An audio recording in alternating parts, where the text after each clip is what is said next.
A arte, né, muitas vezes a arte ela provoca, né, ela desajusta, ela incomoda, mas por outro lado ela também motiva, ela encanta e ela inspira. Né?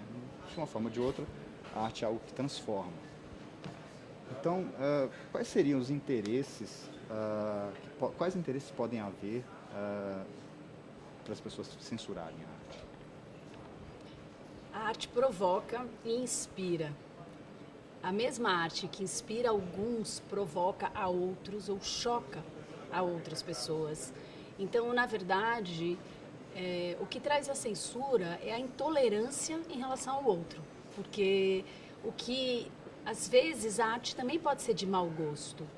A gente não tem que permitir apenas o que nos agrada, ou o que é belo, ou o que conversa com a minha alma. Às vezes eu olho uma obra que me agride, que eu não gosto, eu posso até achar mal feita, ou que aquelas palavras são desnecessárias, ou que tem um abuso de agressividade, mas nada disso pode ser suficiente para você podar o outro, podar o artista, porque a censura, ela é prévia, ela corta a sua ideia antes dela ser colocada para fora. E aí é péssimo, porque você primeiro precisa dizer para que eu possa gostar ou não gostar. E essa censura, ela parte da intolerância com o outro, com a falta de acolhimento do diferente. E a gente vive numa sociedade democrática e a liberdade era garantida justamente pelas regras que o direito, né, coloca, estabelece. Né? Se por um lado essas regras elas garantem a liberdade de expressão, por outro ela também coloca limites quando essa liberdade de expressão ultrapassa, atropela as outras pessoas, na verdade.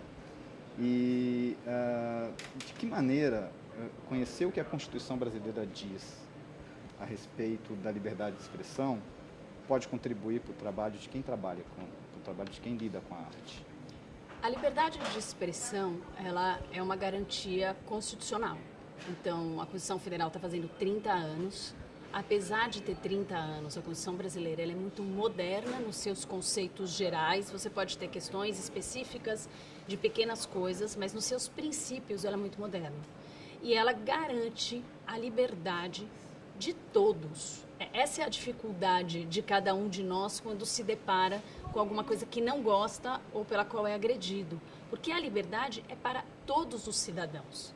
E a Constituição protege a maioria e protege a minoria de se expressar e de colocar as suas ideias através do jornal, através de textos, de pinturas, de obras de arte ou de obras de literatura escritas e etc., ou de uma manifestação pública. Né? O cidadão tem esse direito.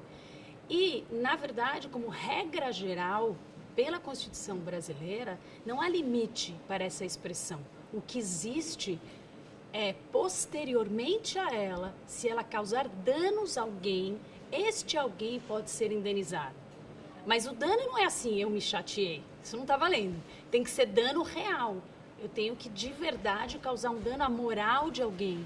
Eu tenho que causar um dano patrimonial, alguma coisa realmente pode ser um impacto também emocional, um impacto na profissão, mas assim, eu preciso causar um impacto real e a partir daí eu vou indenizar esta pessoa. É o contrário da censura.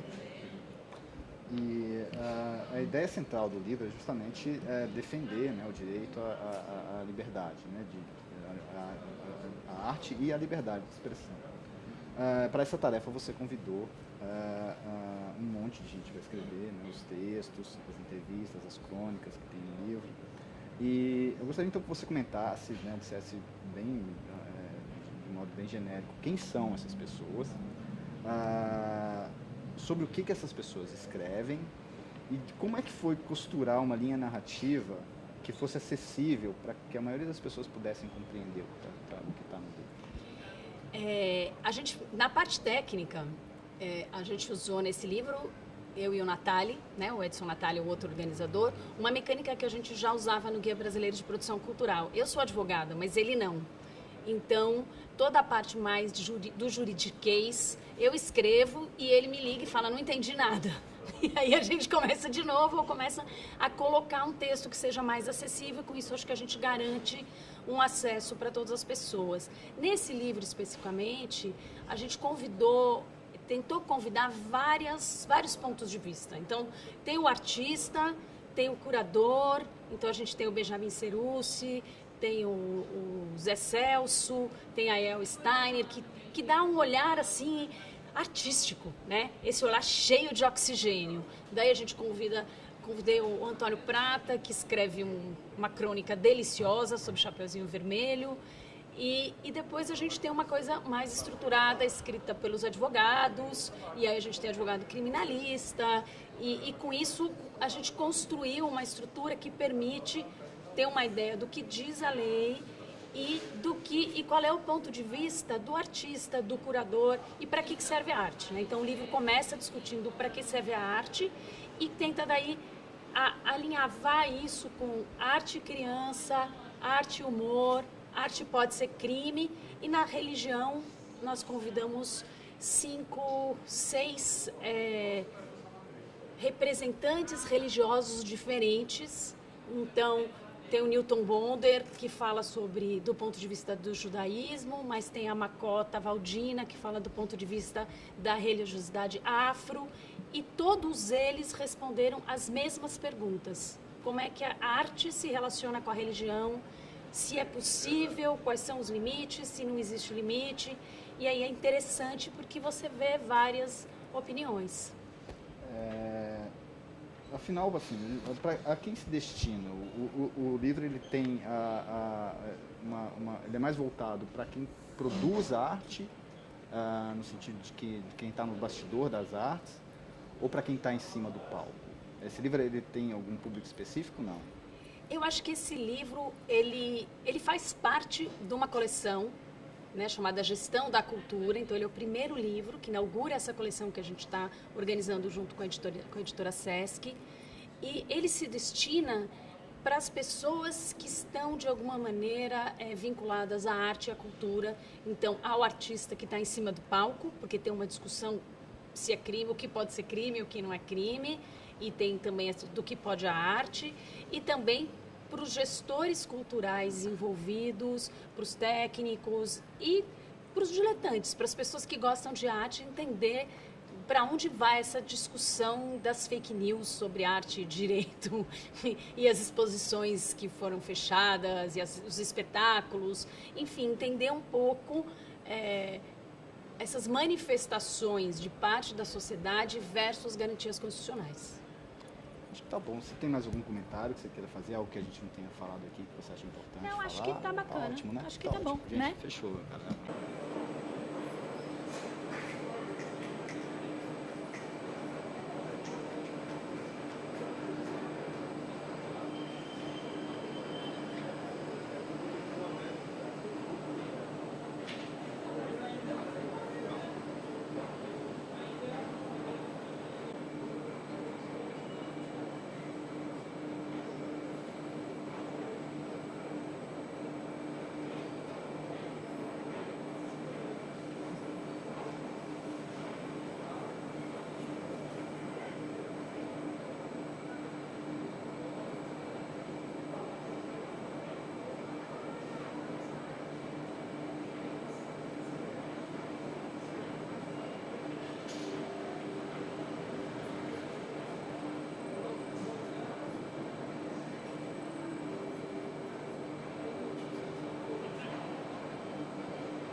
advogados, artistas, gestores e demais profissionais que trabalham com produção artística e cultural.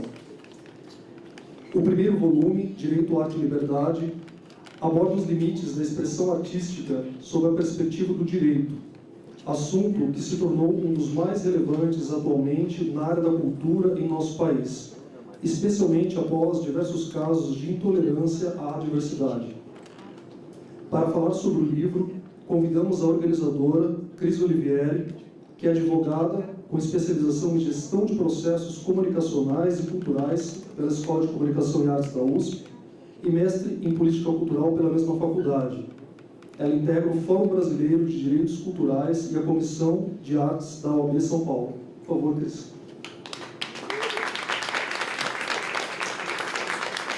Convidamos também Hugo Pozzolo, que é dramaturgo, escritor, palhaço e ator.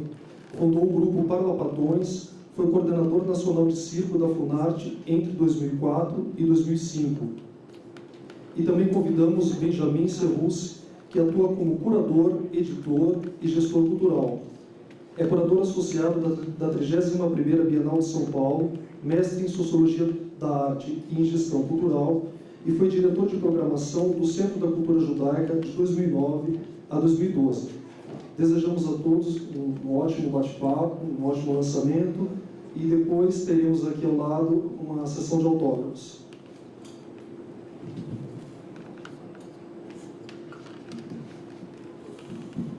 Alô, boa noite a todos. Obrigada por estarem aqui. É um prazer ter o Pozzolo, Benjamin Serrucci na mesa.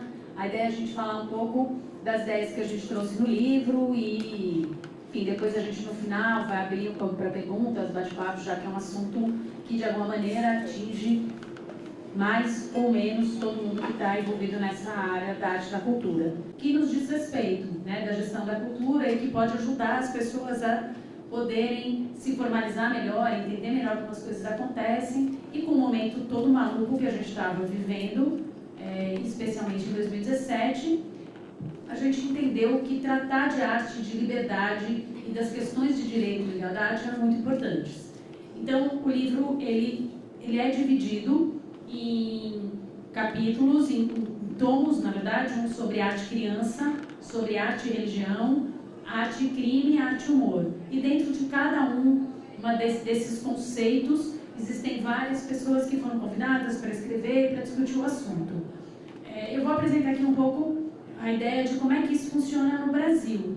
Então, assim, a Constituição brasileira, que faz esse ano 30 anos, ela é uma Constituição super moderna.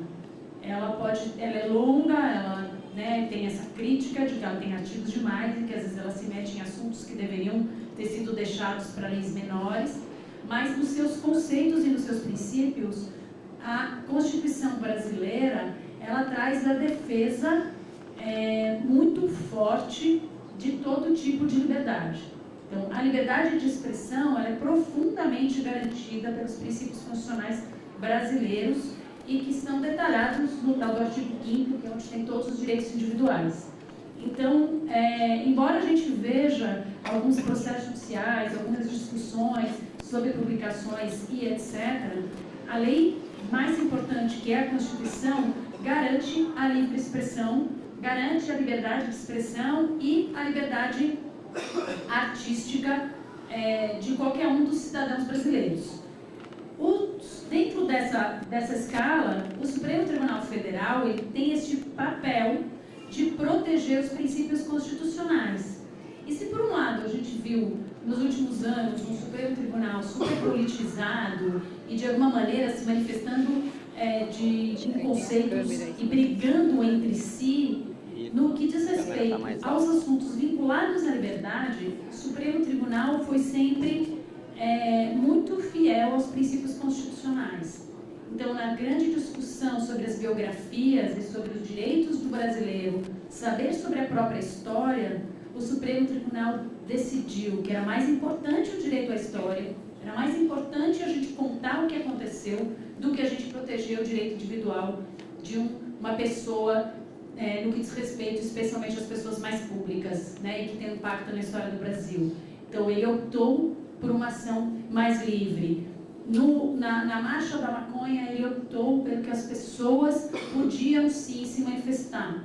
Porque ao Supremo Tribunal Federal cabe dar a devida medida de proteção das ideias menores, das minorias, das pessoas que têm ideias que não seguem o total da maioria. Seguir a maioria é fácil, é uma facilidade. Difícil é conseguir se manifestar contra o todo. E o Supremo tem se manifestado sempre que pode, né, nessa linha. E o ministro Toffoli, o atual presidente do Supremo, deu uma entrevista a semana passada ou retrasada, já não sei, referendando isso que eu estou dizendo que eles internamente tinham várias discussões sobre vários assuntos, mas que eles eram fechados e coesos em todas as questões vinculadas à liberdade de expressão, que para a gente é um alento.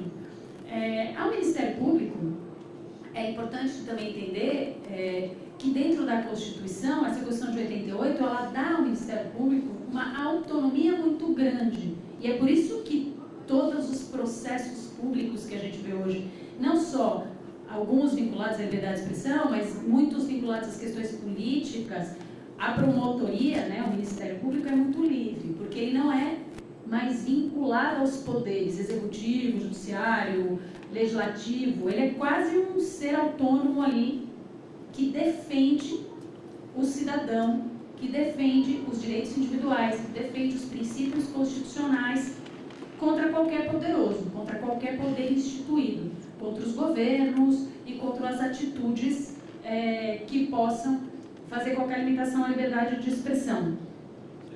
Então, é importante entender que dentro desse conceito da Constituição, a liberdade, ela é total, a princípio. Você só haveria limitação à expressão artística se ela cometesse um crime. E um criminalista, eu perguntei para ele, eu falei, quando a arte pode ser crime? E ele me respondeu, quando ela não for arte. Se ela for arte, ela nunca será crime. Então, o que existe dentro da arte, da manifestação, do humor, dos escritos, dos jornais, é a possibilidade de, se você causar dano a terceiros, que esta pessoa entre com ação e seja indenizada se de verdade houver algum dano contra esta pessoa. Qualquer proibição anterior a isso é censura. E a censura, ela se estabelece antes que a ideia seja expressada. Ela é anterior.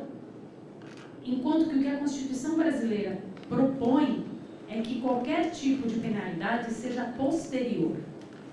E, para encerrar, porque eu vou dar aqui a voz aos meus amigos, tem uma coisa importante nessa questão da liberdade, que a liberdade de expressão pressupõe eu poder me expressar sobre o que eu quiser e acreditar, mas, acima de tudo, para que esse princípio possa ser garantido, que eu consiga tolerar o outro.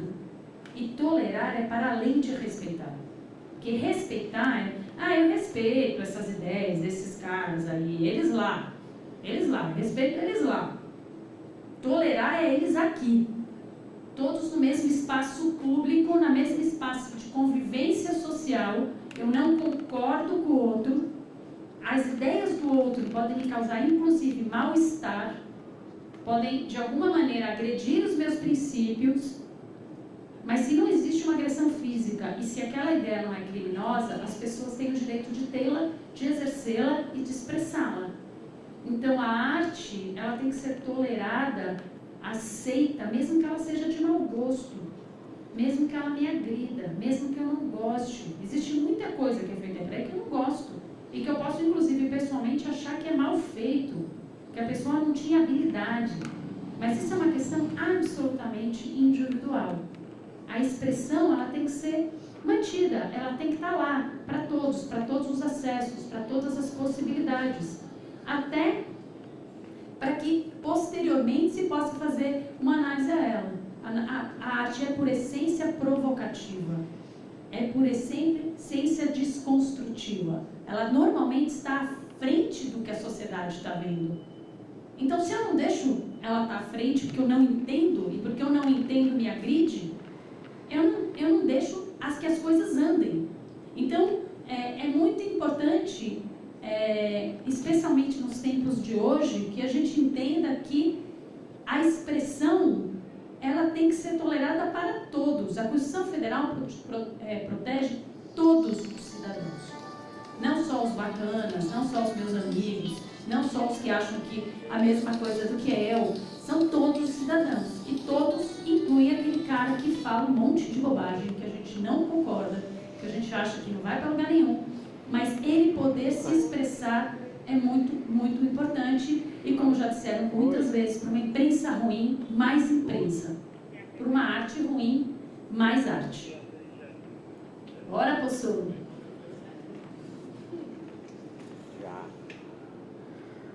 Boa noite, obrigado pelos estudos, Margarida. Queria primeiro dizer como é importante nesse momento histórico poder falar acompanhado da minha advogada, porque aí já garante, né, que a gente... às vezes a gente fala momento histórico, parece que a gente está tergiversando do aspecto de que a gente teve eleição de um cara que sempre se colocou como a favor da tortura, um cara que se colocou como um cara racista, preconceituoso, sexista, enfim. Então, sinto que uma parte, que não é a grande maioria, mas uma parte da maioria dos votos tenha levado essa eleição e que nos coloca, a nós artistas, bastante assustados.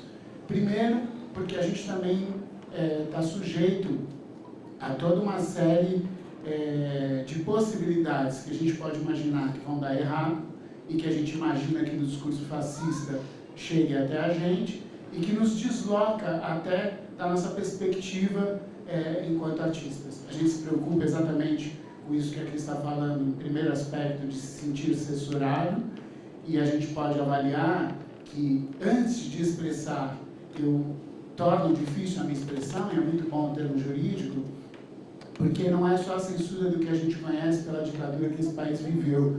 Ela já é terrível em si, mas evidentemente a gente sabe de uma série de mecanismos que impedem a expressão, eles estão ligados, especialmente à questão econômica, a impossibilidade de você conseguir construir minimamente a sua capacidade expressiva, como também o cerceamento disso através do controle e manipulação dos meios de comunicação. Quando eu falo meios de comunicação, parece que a gente está falando da grande imprensa de uma forma geral. Se a gente notar o que aconteceu na última eleição, com a questão da manipulação de uma rede social pouco conhecida e pouco entendida, como é o caso do WhatsApp, a gente vai perceber que as manipulações se dão de maneira que a gente ainda desconhece.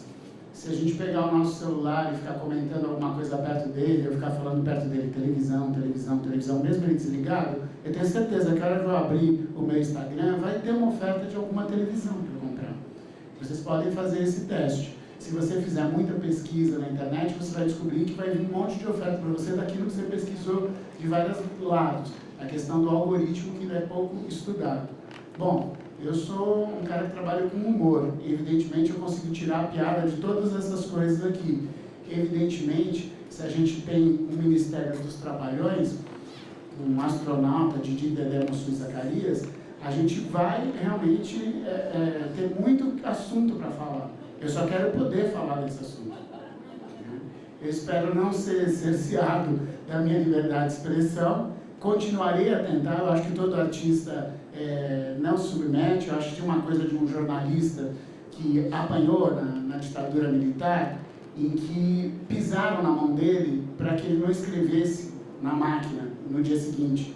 E aí o artigo dele do dia seguinte começava com o título: eles são tão imbecis que acreditam que o cara escreve com as mãos.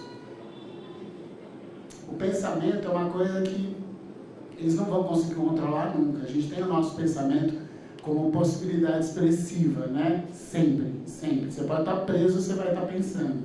Então, eu acho que nesse aspecto, eu fico completamente à vontade para falar, porque a gente sabe tudo aquilo que a gente pode vir a enfrentar ou não. Confesso a vocês que a gente se assusta, a gente se preocupa, mas, de outro lado, eu tenho um material cômico inegável. Né? Vou dizer que, para mim, pode estar até bom. Né? Porque, realmente...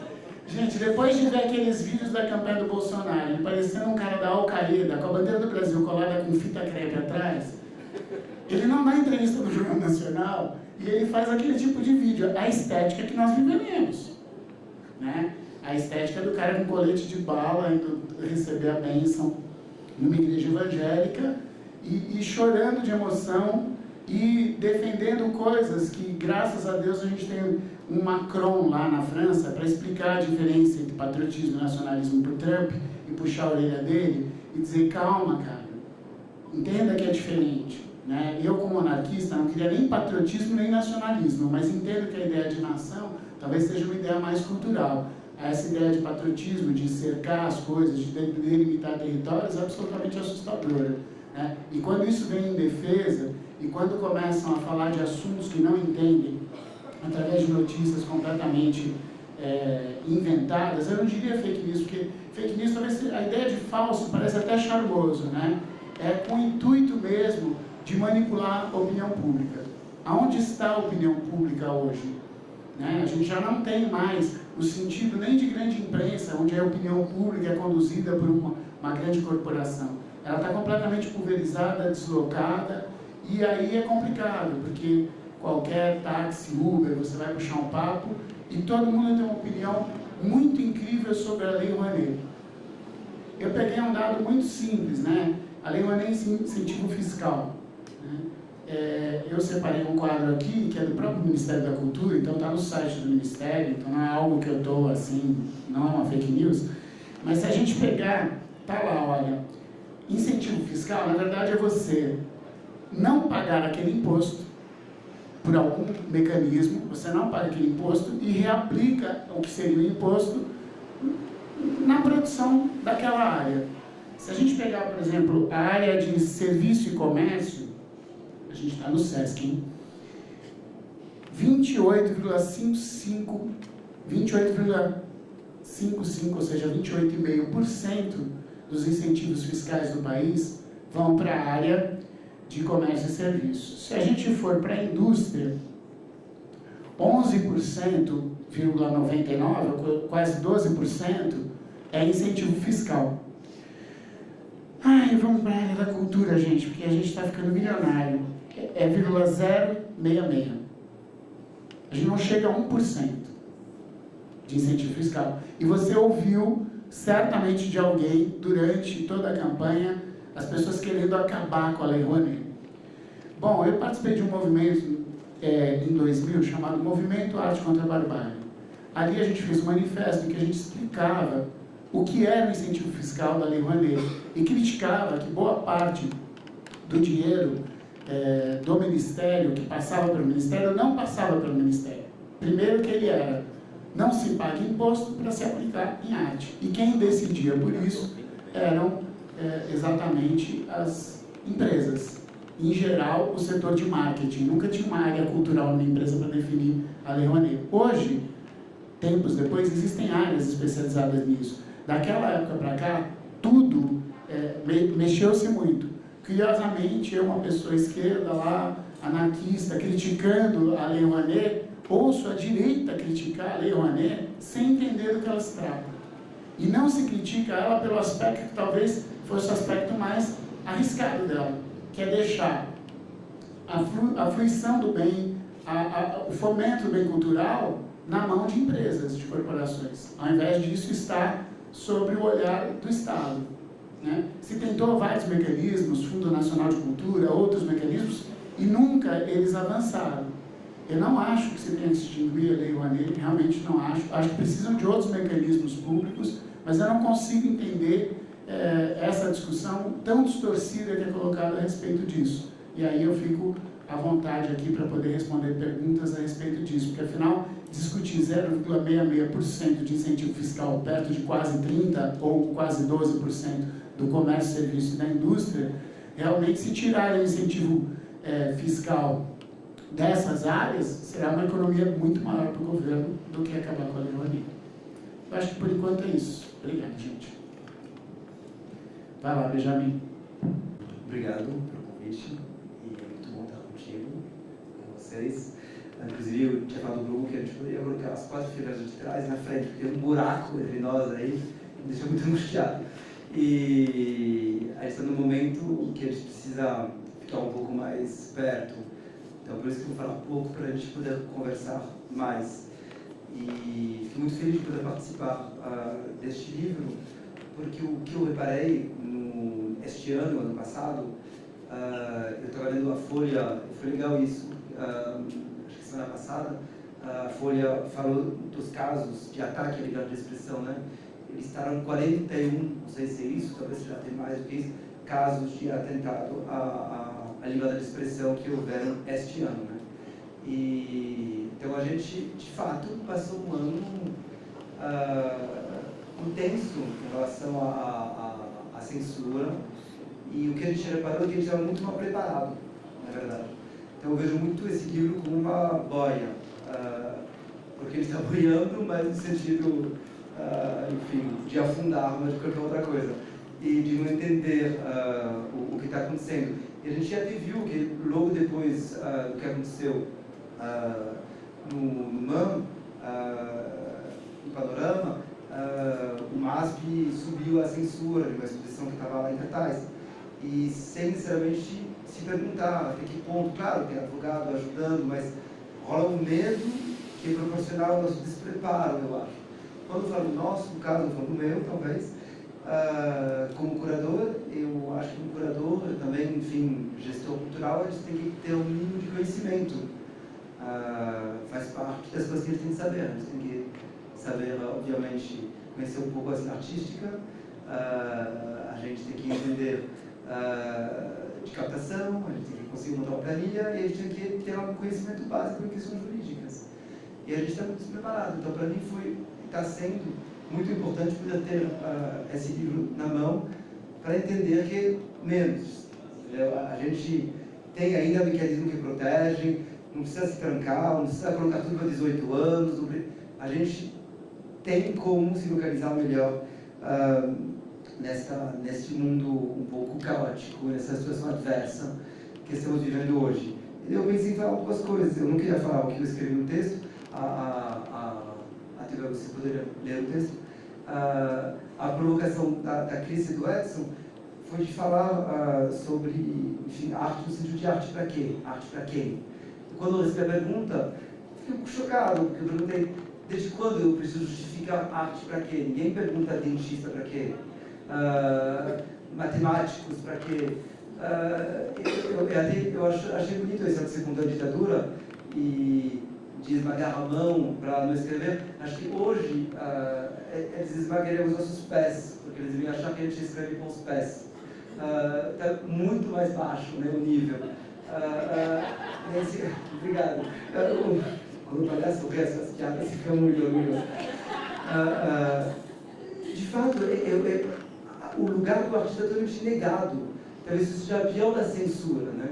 A negação do lugar do artista, a negação do papel da cultura.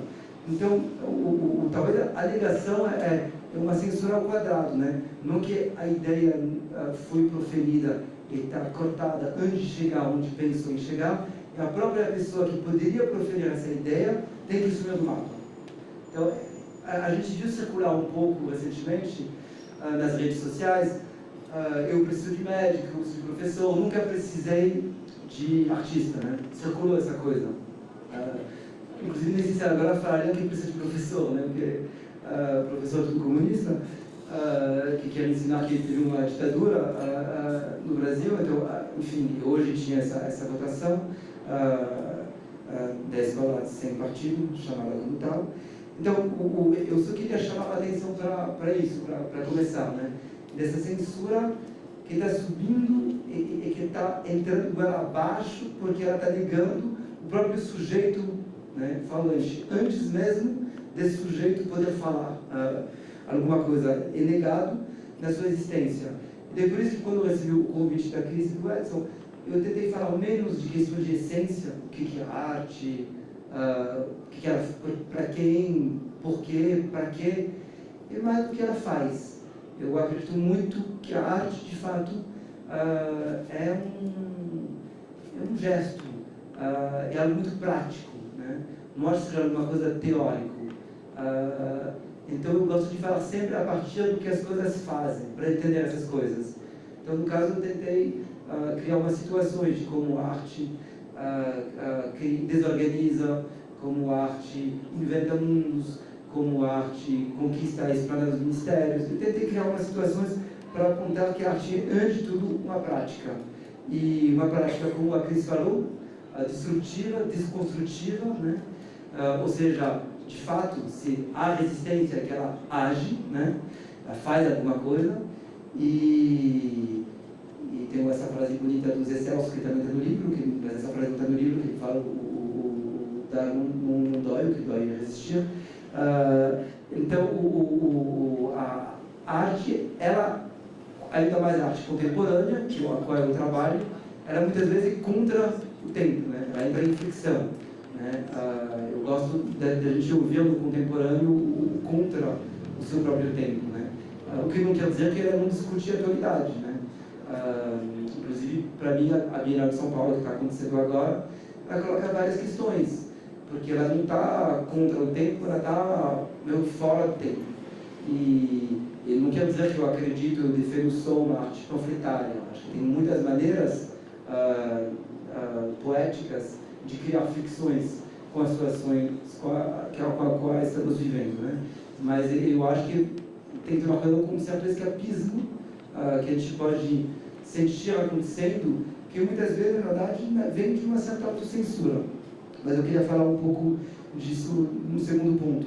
Mas terminando esse primeiro ponto, quando eu falo que a arte age, é prática, ela faz coisas, eu não me refiro à economia criativa, ao fato que ter uma exposição vai gerar renda para a cidade, porque as pessoas vão vir ver a exposição, eles vão ficar no hotel, eles vão comer em restaurante, estou falando da arte por si só, da sua capacidade de agir e a sua capacidade de ser uma ferramenta de transformação social.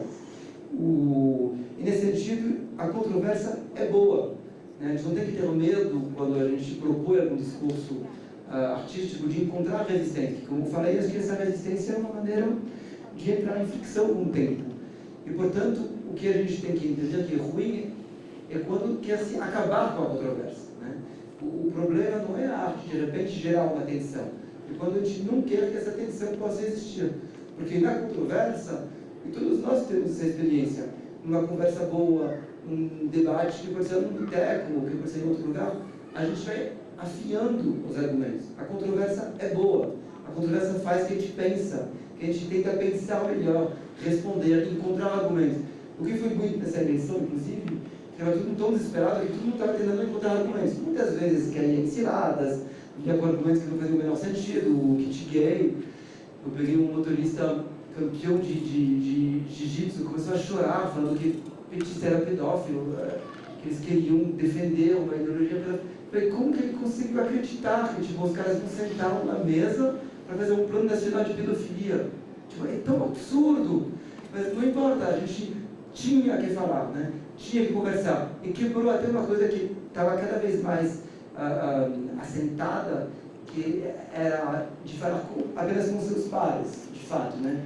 Que a arte não está separada de outras esferas da vida. Não é alguma coisa que a gente faz das 8 às 9 quando vai no cinema, ou num debate no Sesc, num espaço definido. Ela não é segregada nem no espaço.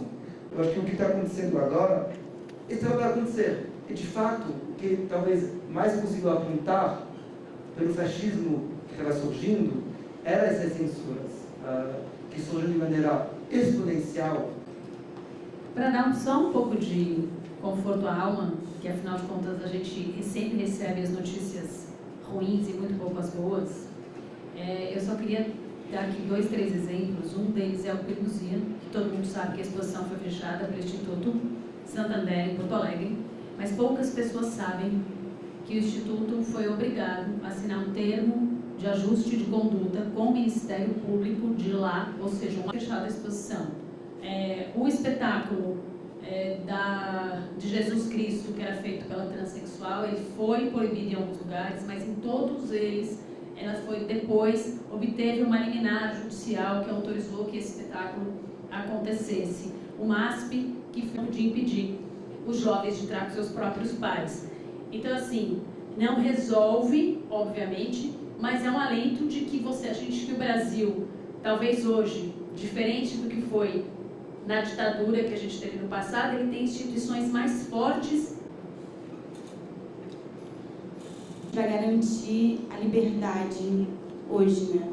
Que as instituições estão um pouco mais independentes no nosso cenário dos poderes, né? Acreditam que a gente vai conseguir continuar nesse mesmo passo ou não?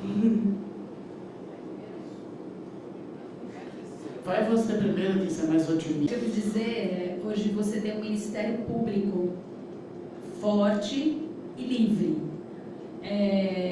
autônomo e com uma geração, a geração que hoje está lá, que se formou, fez concurso e está estabelecida dentro do Ministério Público, são profissionais que foram criados nesse mundo da liberdade, que são autônomos e que defendem essa liberdade na sua maior parte. Claro que você tem pessoas com várias delas, várias associações que não existiam há 30 anos atrás, para defender os direitos humanos, para defender a liberdade de expressão, para dar um apoio aos indivíduos que de alguma maneira se sentirem perseguidos. A gente não sabe o que vai vir em 2019, mas eu espero que essas instituições consigam colocar um limite do discurso para o fato. Porque discursar, o cara pode discursar de alguma maneira que ele bem entender, mas no momento que ele parte para uma ação contra um outro indivíduo, contra um cidadão brasileiro, eu acho que as instituições vão estar aí para proteger. Claro que não todo mundo, claro que a gente talvez possa ter momentos de maior tensão, mas eu acho que o Brasil está mais forte e mais maduro para conseguir sair um pouco pela paralela. Agora, que a gente tem uma questão que as pessoas estão temerosas e que elas precisam tentar se fortalecer para que isso não vire uma autocensura, isso é um fato. Porque as pessoas começam a achar, bom, então melhor eu não falar desse jeito, melhor não fazer assim, para não ser censurado. Mas eu acho que as instituições poderão ser uma guarida para garantir os direitos. Bom, eu acho que contra burrice não tem injeção, não tem cura, sabe? Então, a questão é que o espaço todo de uma crise política e econômica que o país vem vivendo fez sair do esconderijo a imbecilidade. Ela é que tomou a frente. A questão não é só o poder instituído, político, ter uma visão assustadora. O problema é que isso contagiou de maneira muito forte a sociedade brasileira, em que os imbecis perderam a vergonha, como diz Nelson Rodrigues. As pessoas falam atrocidades e querendo se justificar. Na minha área, eu me deparei, já muito antes de chegar nessa eleição, com alguns colegas comediantes que queriam se justificar dizendo isso é só uma piada. Uma piada, para mim, ela vale muito, porque ela é o meu meio de vida. Então eu sou muito responsável por uma piada. E eu não posso me defender dizendo isso é só uma piada. Acho que de certa forma o Benjamin falou isso, quando a pessoa fala uma atrocidade, uma coisa extremamente preconceituosa, racista ou sexista, e ela achar que isso pode ser justificado somente através dessa expressão. Então, isso já vinha acontecendo de uma maneira visível. As pessoas falam absurdos, e esses absurdos com a maior naturalidade. O presidente eleito, ele simboliza isso, porque ele é uma pessoa que fala as maiores atrocidades como se fosse uma coisa tranquilona, como se ele fosse o tiozão bêbado